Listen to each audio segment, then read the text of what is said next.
Hello ladies and gentlemen, and welcome back to my channel Philosmos, where everything philosophical is discussed. Now this video is titled The Battle of Perceptions. Now before I get into that, I'm just going to give you a brief update on Roxy's condition. So we've basically decided to go for surgery and remove the tumor, and then from that point on we can give her herbal medicine to basically reduce any cancerous cells that she has in her body. So I'm keeping the faith, and as I said before in my previous video, I'm putting my philosophies into practice so that you guys can see, um, not only through my words but through my actions, that these philosophies actually work. And getting back to my title, The Battle of Perceptions, because I feel like I'm having a battle of perceptions with this situation, and not only this situation but with everything in life.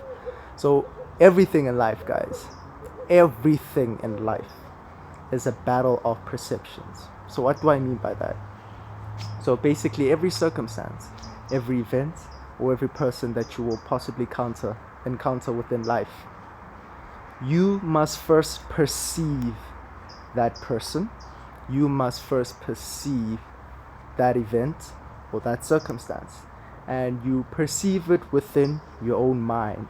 And what's contained within your mind are your experiences, are your attachments, are your definitions, are your perspectives. So we're not seeing the thing itself, we're seeing our perception of the thing. We're seeing a projection or a perception of that thing that reflects our inequalities, right? So I was actually having a conversation with one of my students, and she told me that what her psychologist told her is that we don't communicate genuinely as people. She said that when we communicate, what is actually happening is that we're communicating with the image of the person that we have in our minds. So what that means is every single person within your experience, right? Your family member, friends, co-workers, boss, whatever case may be in terms of the relationship. As I said, you are perceiving them. So you are communicating with your perception of them.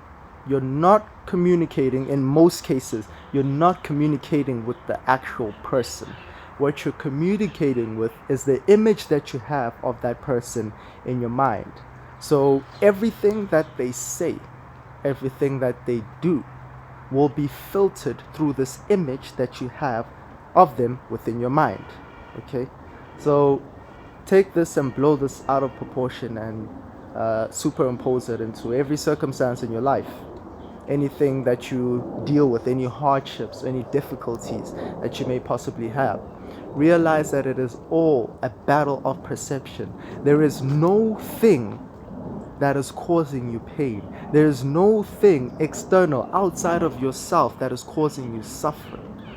The only thing that is causing you suffering is your temperament, or how you position yourself in perceiving that particular event or perceiving that particular person. So there is no such thing as something causing you to suffer. That's the illusion. The illusion is that there are things in this world that can cause you to suffer. Sickness, death, the loss of money, the loss of relationships. All of these things are realities. I'm not going to say they're just bluntly, I'm just not going to just bluntly say that they're illusions. They're illusions, yes, but they are reality. They are things that happen in our lives. There are unforeseen, unfortunate circumstances that actually happen in our lives, and some of them we don't really like, some of them we don't really prefer. Some of them, if we actually looked at it objectively, would be like, that's not really a favorable position to be in. Like, I'm sure nobody wants to be diagnosed with having cancer. I'm sure nobody wants to be diagnosed with having any serious or chronic illness. I'm sure nobody wants to hear that their family member or friend passed away. Nobody wants to hear these things. But I'm here to tell you something that may seem contradicting to how things appear. So this world, this physical world, is nothing but stimuli. All right, it's nothing but uh, a phenomenon that exists to cause a particular reaction within ourselves. So it is like a canvas, right, that exists for the sole purpose of activating um, certain qualities within ourselves that are known and that are unknown. So every single thing that you deal with within this world has that plan, has that intention in mind. Have that in mind, that every single thing that you experience, you're experiencing it so that it can activate something within you, so that it can unravel something within you, so that certain portions of your consciousness are known. So we need that. We need the external world so that we know ourselves in our fullest capacity. And that is why we have such a duality in this world. We have both the good and the bad, because without the good, you not know the bad, and vice versa. So all these events that occur in our lives, all these people that come into your experience, they are there to unravel something within yourself, okay? And whatever they unravel within you, realize that it is nothing but a perception. It is nothing but an accumulate. Hey, Roxy, stop it. It's nothing but an accumulated belief based on experiences, and based on not only experiences but based on your interpretations of those particular experiences. So whenever something happens and whatever unravels within you is something that you don't like, it's something that's negative, realize something that will stand the test of time. And Bruce Lee said it so eloquently. He said, we start by dissolving our attitude to the situation. So what does that mean? You don't try and change the physical thing.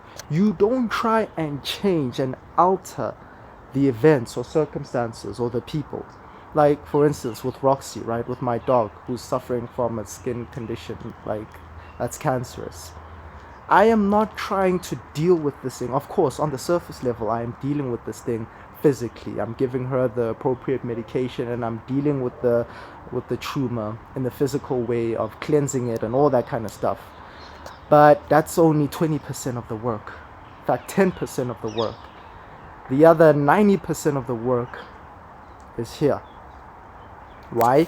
Because if I adopt the appropriate perception that will then lead me to have thoughts that cascade in my consciousness that are aligned with that perception, which then will cause me to act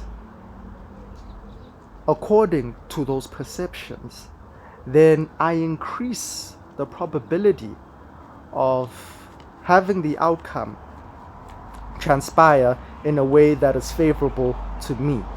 Why? Because I'm adopting the correct perception. Now, of course, events happen. Even if, let's just say, I hold the perception that I'm going to, there's going to be a way in which I'm going to provide healing for her, or not me per se, but like the universe or existence. I am not taking that point on where I have to do something about it physically. I'm realizing that this is all a battle of perceptions. It's all a battle of how I choose to see this event. And quite frankly, it's actually made me much stronger. I'm seeing this as a tool for growth, a tool for the sense of being strong in a situation where I'm called to be weak, being strong in a situation where she is not strong. I have to be strong for her, and not only for her, but for my family members as well, because it's not only affecting just me and her, it's affecting the whole family too. So just me choosing the perception of seeing this thing in the best way possible. That yes, the reality is there is something cancerous there. However, I am not going to suffer because of that. Because if I suffer because of that, if I hold the perception that contains feelings of suffering, then I do no good for her, I do no good for myself. So while in this interim that I'm in right now, or any interim that you are in any situation in your life, where something seems detrimental, where something seems purely negative, realize something, that you can choose to perceive it differently. And just by choosing to perceive it differently, then you see that the event, the circumstance molds itself to your perception. Now, I'm not trying to get you to hold perceptions that are totally abstract and different from reality. Your perceptions must contain reality. Your perceptions must be something that's appropriate for the situation. However, it must be a perception that you hold that makes you feel powerful, that makes you feel as if you have a certain level of control. Now, you cannot control what happens, but you can definitely control your temperaments to what happens. And once you do that, then you realize that every single thing in your life is literally a battle of perceptions. It is solely dependent upon how you choose to look at things. If you look at things the correct way, then life tends to unfold according to your perceptions. We see the world through our perceptions. We have never seen this world purely. There is no being that has seen this world purely. We can never see this world purely. The only way we can see this world is through perception. So whatever perception you hold, realize that that is how reality, that is how life, that is how the universe is going to present itself to you. So if you hold the right perception in any situation, then whatever unravels within you or in the external world, you'll be able to deal with it accordingly. So thank you very much, guys, for listening to this video. Please like and please share and please subscribe if you enjoy this content. And to end it off, as I always end it off, for those who seek no more, for in the present we find it all. Thank you very much, guys.